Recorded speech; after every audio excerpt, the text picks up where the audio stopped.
बापा बुढ़ा हो जाइतिले। आगपरी से बिना भरसारे चलाबुला करि पार नथिले।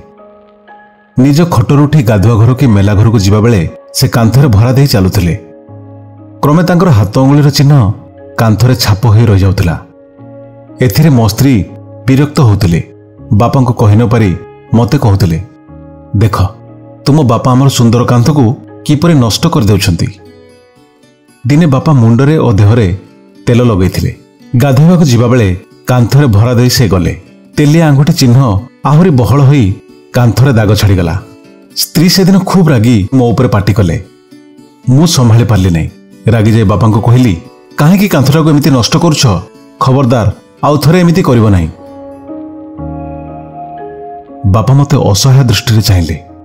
तांको आखिरु दिटोपा लुह निगड़ी गला। एहा परे से आउ कांथरे भरा न देई चलिबाकु चेष्टा कले। दिने बिना भरोसा चालू चालू से पड़गले और तांकर अंटा भांगी गला।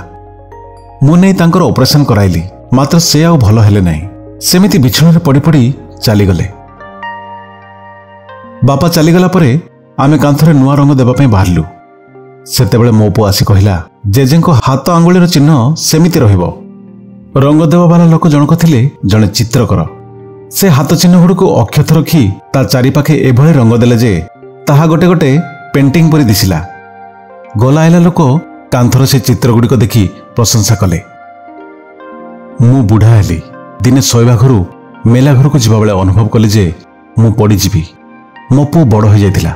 से धाई आसी कहिला, बापा तुम जेजेंको हाथ उपरे हाथ दे जीवा आसीबा करो, पड़िबो नाही। मोर पछ दिन कथा मन पड़िला बापांकर लुहबला मुह। मो पुओ परी मु काहेकि मो बापा को एतक कहि पारि नथिली बोली भाबी हेली। मो पुओ और नातुणी मताणी मेला घर सोफारे बसाई देले। नातुणी जाई ता ड्राइंग खाता आनी देखाइला। गोटे पृष्ठरे से चित्रटी आंकिथिला, जाहाकू ता ड्राइंग शिक्षक प्रशंसा करी दी चारिटी वाक्य लिखिथिले।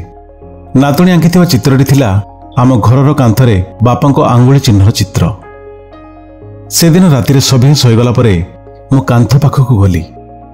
मो बापांको हाथ चिन्ह उपर हाथ रखी खूब कांदिली, जदिओ जानिथिली जे एथिपाई बहुत विलंब हो जाइतिला। मो नातुणीर ड्राइंग शिक्षक ता खातारे एही वाक्य गुड़िक लिखिथिले, आमे समस्ते दिने बुढ़ा बुढ़ी हो जिबा। आमर समस्तंकर किछि न किछि भरोसा लड़ा पड़िबो।